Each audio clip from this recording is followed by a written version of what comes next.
तो अब ये नेक्स्ट डे रिकॉर्ड हो रहा है पार्ट 2 इसका, क्योंकि मेमोरी ख़त्म हो गई थी मेरे फ़ोन में, तो मेरे को फिर इसलिए आज के लिए वेट करना पड़ा।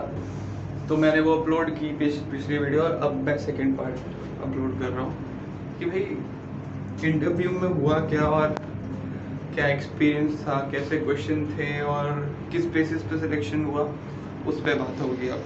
ठीक है, ये रहा मैं। हाँ, तो बेसिकली क्या सीन था कि अभी तो मैं बेसिकली खेलने आया हूँ, क्योंकि मैंने बास्केटबॉल 6 महीने से नहीं खेला है, तो रिंग टूटी हुई थी और पढ़ भी रहा था, तो मैं खेल तो कम ही रहा था। बट सीन ये है, मैं बास्केटबॉल से पहले ये वीडियो ही कंप्लीट कर लेता हूँ बैठ करके।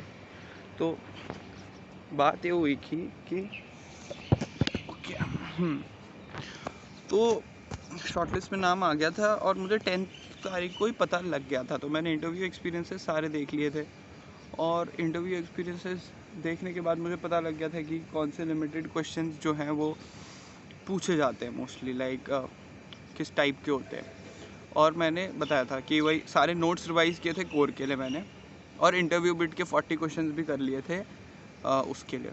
ठीक है, प्रोजेक्ट्स मेरा एंड्रॉयड और एमएल का था, तो मैंने KNN और CNN पे बनाया था, तो उसके मैंने CNN के लिए अपने दोस्त को डिस्कॉर्ड पे बुला के एक बार सब रिवाइज़ कर लिया था।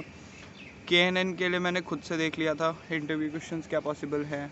एंड्रॉयड के लिए अगेन क्वेश्चंस देख लिए थे, क्योंकि वो सारे मैंने प्रोजेक्ट्स बनाए थे बहुत पहले, बहुत ही ज़्यादा पहले, 6-7 महीने पहले, तो मुझे नॉलेज पूरी होनी चाहिए थी। और मैंने पूरा लाइक एक्सप्लेनेशन और क्या मेरे को प्रॉब्लम्स आई बनाने में, क्या इसके फ़ायदे हैं, ये सब मैंने अच्छे से एकदम नोट कर लिया था।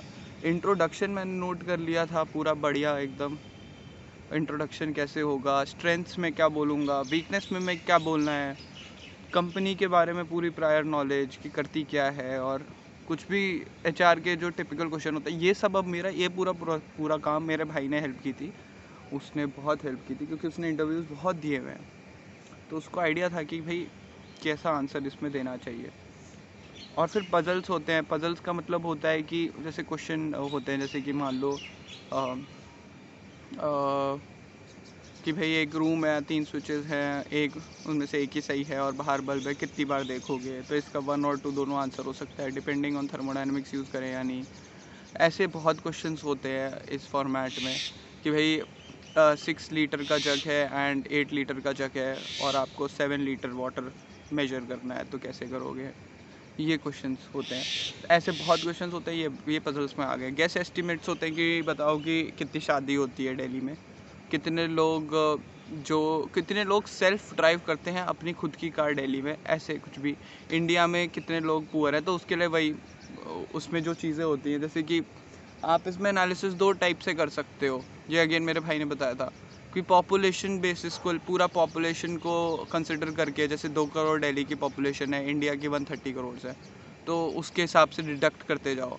और एक हो सकता है कि जैसे बताओ कि भाई if I am having a store of McDonald's in this mall, ठीक है, तो आप बताओ कि भाई इस मॉल में कितने लोग आते हैं, कितना प्रॉफिट जनरेट होता है, कुछ भी, कितना कॉस्ट बनेगा। तो उसमें आप देखोगे कि एक टिपिकल शॉप में खाने की कितनी सीट्स होती हैं, और जब आप जाते हो, मैं जब ऑब्जर्व करता हूँ कि क्या पीक आवर्स होते हैं और उनमें कितनी ऑक्यूपेंसी होती है, उस हिसाब से इसमें एनालिसिस होता है गैस एस्टिमेट्स में। और लास्ट डे मैंने DSA के लिए छोड़ा था, क्योंकि मेरी कंपनी DSA हैवी नहीं थी, और वो सही ऑप्शन था, क्योंकि मुझे ऑलरेडी आइडिया था कि DSA का जो ये पूछेंगे उतना तो मैं ऑलरेडी जानता ही हूँ। तो मैंने लास्ट डे फिर भी स्ट्राइवर की पूरी शीट रिवाइज़ कर ली थी, और अपने नोट्स जो मैंने बताया था ना, मैंने PDF में इंपॉर्टेंट क्वेश्चन रखे थे, वो सारे रिवाइज़ कर लिए थे और स्ट्राइवर से। और मैंने सारे टॉपिक्स नहीं किए थे। मैंने एक चीज़ नोटिस की है, पता नहीं ये सही है कि नहीं, बट कि इंटरव्यू में लोग DP कम पूछते हैं, और DP पता नहीं कम पूछते हैं, और ग्राफ भी कम पूछते हैं, और ये दोनों इतने मुश्किल अच्छे टॉपिक्स हैं कि ये मेरे को ऑलरेडी बहुत अच्छे से आते थे, क्योंकि ये ऑनलाइन राउंड में बहुत पूछते हैं। पर इंटरव्यू में मैंने देखा है कि हैशिंग बहुत पूछ रहे हैं, और आपका मैप्स बहुत पूछ रहे हैं, प्रायोरिटी क्यू, एरे का नॉर्मल मैनिपुलेशन, क्योंकि मेरे काफ़ी दोस्तों के इंटरव्यू एक्सपीरियंसेस देखे ही थे मैंने, तो वो मैंने फिर इन पे टॉपिक्स पे बहुत ज़्यादा ध्यान दिया, क्योंकि इनमें ऑप्टिमाइजेशंस बहुत होती हैं। ऑप्टिमल अप्रोच ढूंढना इम्पॉसिबल सा ही होता है, जैसे कि एक डुप्लीकेट मेजॉरिटी एलिमेंट क्वेश्चन बनता है, उसके लिए उसका 2 और 3 बनता है क्वेश्चन, n/3 और n/2 एलिमेंट्स के लिए। तो उसके लिए एक पूरा एक वोटिंग एल्गोरिथम है, शायद नाम भूल गया। तो वो एल्गोरिथम नहीं पता होगा तो आप ऑप्टिमल अप्रोच ही नहीं बता पाओगे, और ये पूछा है किसी से क्वेश्चन, तो फिर ऐसी चीज़ें मैंने कर ली थी लास्ट डे।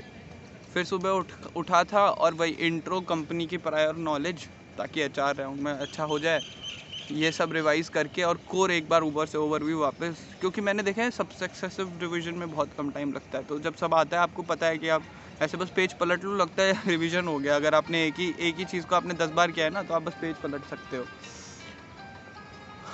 फिर ये तो मैंने कर लिया था। फिर मेरे राउंड्स का बताता हूँ। तो मेरा फर्स्ट राउंड शेड्यूल था 11 o'clock, ठीक है। पैनल 6 पे मुझे जाना था, मैं पैनल 6 पे गया और सर उधर ऑलरेडी थे। मैंने मीटिंग ज्वाइन की, कैमरा ऑन किया। तो मुझसे इनिशियली सॉर्टिंग के बारे में पूछा था कि अलग अलग सॉर्टिंग एल्गोरिथम्स क्या हैं, और उन सॉर्टिंग एल्गोरिथम्स का क्या एडवांटेज है और कैसे कब यूज़ होता है। और फिर बोला कि मर्ज सॉर्ट के बारे में बताओ। मर्ज सॉर्ट का पूरा मैंने सूडो कोड बताया, प्रोसेस बताया, डिवाइड एंड कॉन्कर अप्रोच बताया, सब बताया, कहाँ कहाँ यूज़ हो सकता है, ठीक है। ये सब इंपॉर्टेंट चीज़ें बताई, और ये बताया किन केसेस में ये अच्छा है, टाइम कॉम्प्लेक्सिटी एनालिसिस ये किया। फिर मेरे से बाइनरी सर्च पूछा क्या होता है, कब यूज़ करते हो। तो वही मोनोटोनिकली इंक्रीजिंग या डिक्रीजिंग में यूज़ करूँगा, सॉर्टेड में यूज़ करते हैं मोस्टली, और ये सब सर्चिंग के लिए तो सॉर्टेड में ही यूज़ कर सकते हैं। फिर उन्होंने बहुत ट्रिक क्वेश्चन पूछा कि बताओ कि अनसॉर्टेड एरे में बाइनरी सर्च लगा सकते हैं क्या। तो मैंने कहा सर अगर मैंने कुछ केसेस बताए, रोटेटेड एरे होगा, बाइटॉनिक एरे होगा, इन सब चीज़ों में मैंने यूज़ किया है बाइनरी सर्च, पर वो हाँ मैंने यूज़ किया है, बट ऑब्वियसली सर्चिंग के लिए आप नॉर्मल सर्च स्पेस में you can not use binary search without sorting. आपको कोई रैंडम एरे देगा, आप बाइनरी सर्च से नहीं कर सकते कुछ।